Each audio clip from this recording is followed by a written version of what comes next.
ನಮಸ್ಕಾರ ವೀಕ್ಷಕರೇ, ಇಂದಿನ ದಿನ ಭವಿಷ್ಯ ಕಾರ್ಯಕ್ರಮಕ್ಕೆ ತಮ್ಮೆಲ್ಲರಿಗೂ ಆದರದ ಸುಸ್ವಾಗತ. ಗಂ ಗಣಪತಿಯೇ ನಮಃ. ಸಕಲ ವಿಘ್ನ ನಿವಾರಕನಾದ ಗಣೇಶನ ಸ್ಮರಣೆ ಮಾಡುತ್ತಾ ಇಂದಿನ ದಿನ ಭವಿಷ್ಯ ಕಾರ್ಯಕ್ರಮಕ್ಕೆ ತಮ್ಮೆಲ್ಲರಿಗೂ ಆದರದ ಸುಸ್ವಾಗತ. ದಿನ ಭವಿಷ್ಯವನ್ನು ಶುರು ಮಾಡುವ ಮುನ್ನ ಇವತ್ತಿನ ಮತ್ತು ನಾಳೆಯ ರಾಹುಕಾಲ, ಯಮಗಂಡ ಕಾಲ ಮತ್ತು ಗುಳಿಕ ಕಾಲದ ಬಗ್ಗೆ ಸ್ವಲ್ಪ ತಿಳಿಯೋಣ. ರಾಹುಕಾಲ ಇಂದು 10:52ರಿಂದ 12:28ರವರೆಗೆ, ನಾಳೆ 9:16ರಿಂದ 10:52ರವರೆಗೆ. ಇನ್ನು ಯಮಗಂಡ ಕಾಲ ಇಂದು 3:40ರಿಂದ 5:16 ನಾಳೆ 2:04 3 ಗಂಟೆ 40 ನಿಮಿಷದವರೆಗೆ. ಇನ್ನು ಗುಳಿಕ ಕಾಲ ಇಂದು 7:39 9:15 ನಾಳೆ 6:03 7:39 ಯಾವುದೇ ಶುಭ ಕಾರ್ಯಗಳನ್ನು ಈ 3 ಸಮಯದಲ್ಲಿ ಮಾಡಬೇಡಿ. ಇನ್ನು ಶುಭ ಮುಹೂರ್ತಕ್ಕೆ ಬರುವುದಾದರೆ ಇಂದು 11:20 12:05 ನಾಳೆ 11:15 12 ಗಂಟೆವರೆಗೆ. ಇಂದು ನಾವು ಸಿಂಹ ರಾಶಿಯವರ ಇಂದಿನ ಮತ್ತು ನಾಳೆಯ 2 ದಿನಗಳ ಭವಿಷ್ಯ ಹೇಗಿದೆ ಎಂಬುದನ್ನು ನೋಡೋಣ. ಮೊದಲನೆಯದಾಗಿ ಆರ್ಥಿಕ ಸ್ಥಿತಿಯ ಬಗ್ಗೆ ನೋಡುವುದಾದರೆ, ಈ 2 ದಿನಗಳಲ್ಲಿ ನಿಮ್ಮ ಆರ್ಥಿಕತೆಯು ಸ್ವಾವಲಂಬನೆಯತ್ತ ಸಾಗಲಿದೆ. ಇಂದು ಯಾವುದೋ ಹಳೆಯ ಭೂಮಿಯ ವ್ಯವಹಾರ ಅಥವಾ ಸ್ಥಿರಾಸ್ತಿಗೆ ಸಂಬಂಧಿಸಿದ ಕಾಗದ ಪತ್ರಗಳಲ್ಲಿ ಸಹಿ ಮಾಡುವ ಅವಕಾಶ ಬರಬಹುದು. ಇದನ್ನು ನಿರ್ಲಕ್ಷಿಸಬೇಡಿ. ನಿಮ್ಮ ದೀರ್ಘಕಾಲದ ಉಳಿತಾಯವು ಈಗ ಮೌಲ್ಯವರ್ಧನೆ ಹೊಂದುವ ಕಾಲ. ನಾಳೆ ಮಧ್ಯಾಹ್ನ ಸಂಜೆಯ ಹೊತ್ತಿಗೆ ಅನಿರೀಕ್ಷಿತ ಆದಾಯದ ಮೂಲವೊಂದು ನಿಮ್ಮ ಕದ ತಟ್ಟಲಿದೆ. ಆದರೆ ಹಣವನ್ನು ಬಳಸುವಾಗ ಕೇವಲ ಐಷಾರಾಮಿಗೆ ಒತ್ತು ನೀಡದೆ ಅದು ಹೇಗೆ ನಿಮ್ಮ ಸಾಮಾಜಿಕ ಸ್ಥಾನಮಾನವನ್ನು ಹೆಚ್ಚಿಸುತ್ತದೆ ಎಂಬುದನ್ನು ನೋಡಿ. ಯಾವುದೋ ಹಳೆಯ ಸಾಲವನ್ನು ಮರುಪಾವತಿಸಲು ಅಥವಾ ಅದನ್ನು ಶಾಶ್ವತವಾಗಿ ತೀರಿಸಲು ನಾಳೆ ಅತ್ಯಂತ ಪೂರಕ ದಿನ. ಇನ್ನು ವೃತ್ತಿ ಜೀವನದ ಬಗ್ಗೆ ನೋಡುವುದಾದರೆ, ಇಂದು ಕಚೇರಿಯಲ್ಲಿ ನಿಮ್ಮ ಪ್ರಭಾವವು ಉತ್ತುಂಗದಲ್ಲಿರುತ್ತದೆ. ನೀವು ಕೈಗೊಳ್ಳುವ ಯಾವುದೇ ನಿರ್ಧಾರವು ಸಂಸ್ಥೆಯ ನೀತಿ ನಿಯಮಗಳ ಮೇಲೆ ಗಾಢವಾದ ಪರಿಣಾಮ ಬೀರಲಿದೆ. ನಾಳೆ ನೀವು ಮಾಡುವ ಕಾರ್ಯದಲ್ಲಿ ನಿಮ್ಮ ವೈಯಕ್ತಿಕ ಶೈಲಿ ಮತ್ತು ಗಾಂಭೀರ್ಯ ಎದ್ದು ಕಾಣಲಿದೆ. ಮೇಲಧಿಕಾರಿಗಳ ಸಭೆಯಲ್ಲಿ ನೀವು ಮಂಡಿಸುವ ವಿಷಯಗಳು ಚರ್ಚೆಯ ಕೇಂದ್ರ ಬಿಂದುವಾಗುತ್ತದೆ. ನಿಮ್ಮ ವೃತ್ತಿ ಬದುಕಿನ ಸವಾಲುಗಳನ್ನು ಕೇವಲ ಕೆಲಸವಾಗಿ ನೋಡದೆ ಅವುಗಳನ್ನು ಒಂದು ದೊಡ್ಡ ಅವಕಾಶವಾಗಿ ಸ್ವೀಕರಿಸಿ. ನೀವು ತೋರುವ ಆಡಳಿತಾತ್ಮಕ ಚಾತುರ್ಯವು ಸಹೋದ್ಯೋಗಿಗಳಿಗೆ ನಿಮಗೆ ಒಂದು ರೀತಿಯ ಗೌರವಯುತ ಭಾವವನ್ನು ಹುಟ್ಟಿಸುತ್ತದೆ. ಇನ್ನು ಆರೋಗ್ಯದ ವಿಷಯಕ್ಕೆ ಬರುವುದಾದರೆ, ಶಕ್ತಿಯ ಕೇಂದ್ರ ಮತ್ತು ಪುನರ್ಜೀವನ. ನಿಮ್ಮ ಆರೋಗ್ಯವು ನಿಮ್ಮ ಸೂರ್ಯನ ಶಕ್ತಿಯ ಮೇಲೆ ನಿಂತಿದೆ. ಇಂದಿನ ಒತ್ತಡದಲ್ಲಿ ನೀವು ಹೃದಯ ಮತ್ತು ಬೆನ್ನು ಮೂಳೆಯ ಮೇಲೆ ಅತಿಯಾದ ಕೆಲಸ ಬೀಳದಂತೆ ನೋಡಿಕೊಳ್ಳಿ. ನಾಳೆ ಬೆಳಗ್ಗೆ ಸೂರ್ಯೋದಯದ ಸಮಯದಲ್ಲಿ ನೀವು ಮಾಡುವ ಸಣ್ಣ ನಡಿಗೆ ನಿಮ್ಮ ಮನಸ್ಸಿನ ಆತಂಕವನ್ನು ದೂರ ಮಾಡಿ ಇಡೀ ದಿನದ ಕೆಲಸದ ಚೈತನ್ಯವನ್ನು ತುಂಬಲಿದೆ. ಹೆಚ್ಚಾಗಿ ನೀವು ದ್ರವಾಂಶದ ಊಟವನ್ನು ಸೇವಿಸಿ. ಇದು ನಿಮ್ಮ ದೇಹದ ಉಷ್ಣತೆಯನ್ನು ನಿಯಂತ್ರಿಸಲು ಸಹಾಯ ಮಾಡುತ್ತದೆ. ನೀವು ಕೇವಲ ದೈಹಿಕ ವ್ಯಾಯಾಮಕ್ಕೆ ಸೀಮಿತವಾಗದೆ ಧ್ಯಾನ ಅಥವಾ ಸೃಜನಶೀಲ ಹವ್ಯಾಸಗಳ ಮೂಲಕ ನಿಮ್ಮ ಮಾನಸಿಕ ಅತಿಯಾದ ಆವೇಶವನ್ನು ತಗ್ಗಿಸಿಕೊಳ್ಳಿ. ಇನ್ನು ಕೌಟುಂಬಿಕ ಜೀವನದ ಅಂಶಕ್ಕೆ ಬರುವುದಾದರೆ, ಮನೆಯಲ್ಲಿ ನೀವು ಕೇವಲ ಒಬ್ಬ ವ್ಯಕ್ತಿಯಲ್ಲ, ನೀವು ಕುಟುಂಬದ ಘನತೆಯ ಸಂಕೇತ.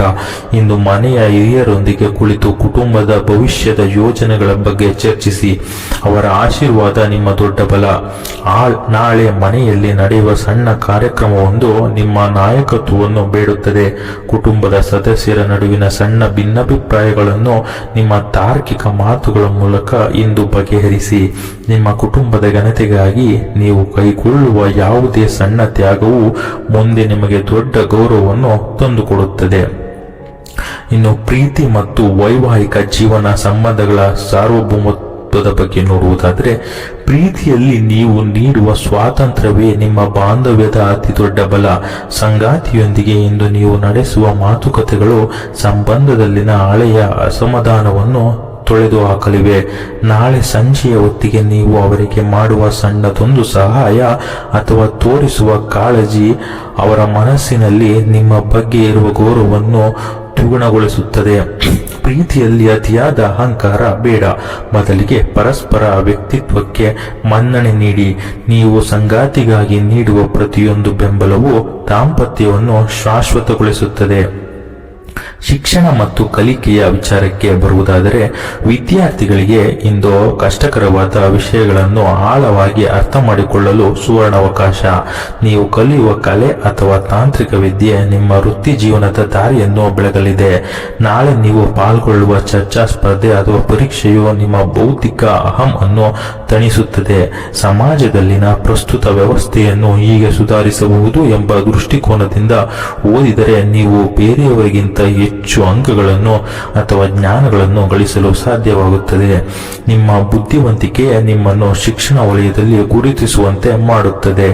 ಇನ್ನು ಇವತ್ತಿನ ಮತ್ತು ನಾಳೆಯ ಪ್ರಯಾಣದ ವಿಚಾರಕ್ಕೆ ಬರುವುದಾದರೆ, ಇಂದು ನೀವು ಮಾಡುವ ಪ್ರಯಾಣವು ನಿಮ್ಮ ಕಣ್ಣುಗಳನ್ನು ತೆರೆಸುವ ಅನುಭವವನ್ನು ನೀಡಲಿದೆ.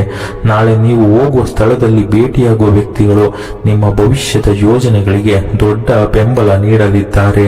ಪ್ರವಾಸದ ಸಮಯದಲ್ಲಿ ಅಲ್ಲಿನ ಇತಿಹಾಸ ಅಥವಾ ಸ್ಥಳೀಯ ಆಡಳಿತ ವ್ಯವಸ್ಥೆಯ ಬಗ್ಗೆ ಆಸಕ್ತಿ ವಹಿಸಿ. ಇದು ನಿಮಗೆ ಜ್ಞಾನದ ಜೊತೆಗೆ ಗೌರವವನ್ನು ತಂದುಕೊಡುತ್ತದೆ. ನೀವು ಆಯ್ಕೆ ಮಾಡುವ ಹೋಟೆಲ್ಗಳು ಅಥವಾ ಪ್ರಯಾಣದ ವಿಧಾನಗಳು ನಿಮ್ಮ ಘನತೆಗೆ ತಕ್ಕಂತಿರಲಿ. ಇನ್ನು ಯಾವುದಾದರೂ ಖರೀದಿ ಮತ್ತು ಮಾರಾಟವನ್ನು ಮಾಡಬೇಕು ಎಂದು ನೀವು ಅಂದುಕೊಂಡಿದ್ದರೆ, ಇಂದು ನೀವು ಖರೀದಿಸುವ ವಸ್ತುವು ನಾಳೆ ನಿಮಗೆ ಆಸ್ತಿಯಾಗಿ ಬದಲಾಗಬಹುದು. ನೀವು ಯಾವುದಾದರೂ ವಾಹನ ಅಥವಾ ಮನೆಗೆ ಸಂಬಂಧಿಸಿದ ಕೆಲಸಗಳಿಗಾಗಿ ವೆಚ್ಚ ಮಾಡುತ್ತಿದ್ದರೆ, ಗುಣಮಟ್ಟದಲ್ಲಿ ಎಂದಿಗೂ ರಾಜಿ ಮಾಡಿಕೊಳ್ಳಬೇಡಿ. ಮಾರಾಟದ ವಿಚಾರದಲ್ಲಿ ಇಂದು ಅಂತಿಮಗೊಳಿಸುವ ವ್ಯವಹಾರ ನಿಮ್ಮ ಭವಿಷ್ಯದ ದೊಡ್ಡ ಬಂಡವಾಳಕ್ಕೆ ದಾರಿಯಾಗಲಿದೆ.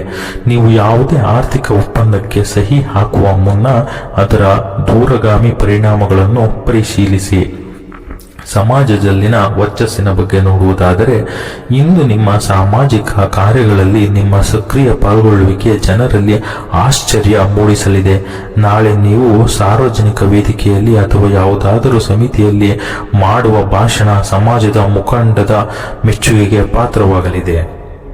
ಇನ್ನು ರಾಜಕೀಯ ವಿಚಾರಕ್ಕೆ ಬರುವುದಾದರೆ, ರಾಜಕೀಯ ವಲಯದಲ್ಲಿರುವವರು ಇಂದು ರಾಜಕೀಯ ವಾತಾವರಣದಲ್ಲಿ ನಡೆಯುತ್ತಿರುವ ಪಿತೂರಿಗಳು ಅಥವಾ ತೆರೆಯ ಮರೆಯ ಚಟುವಟಿಕೆಗಳನ್ನು ನೀವು ಸೂಕ್ಷ್ಮವಾಗಿ ಗಮನಿಸುತ್ತೀರಿ. ನಾಳೆ ನಿಮ್ಮ ಎದುರಾಳಿಗಳನ್ನು ಮಣಿಸಲು ನೀವು ಹೊಸ ತಂತ್ರವನ್ನು ಜಾರಿಗೆ ತರುತ್ತೀರಿ. ಪಕ್ಷದೊಳಗಿನ ಚರ್ಚೆಗಳಲ್ಲಿ ನಿಮ್ಮ ಮಾತುಗಳಿಗೆ ಮನ್ನಣೆ ಸಿಗಲಿದೆ. ನಿಮ್ಮ ರಾಜಕೀಯ ಬುದ್ಧಿವಂತಿಕೆಯು ನಾಳೆ ಸಂಜೆಯ ಹೊತ್ತಿಗೆ ನಿಮ್ಮ ವರ್ಚಸ್ಸನ್ನು ಇನ್ನಷ್ಟು ಭದ್ರತೆಗೊಳಿಸಲಿದೆ. ಮೌನವಾಗಿ ಗಮನಿಸುತ್ತಿದ್ದರೂ ನಿಮ್ಮ ತೀರ್ಮಾನವೇ ಅಂತಿಮವಾಗುತ್ತದೆ. ನಿಮ್ಮ ಸಿಂಹ ಭಾವನೆಯೇ ನಿಮ್ಮನ್ನು ಜಯತ್ವದ ಕಡೆ ಕೊಂಡೊಯ್ಯುತ್ತದೆ.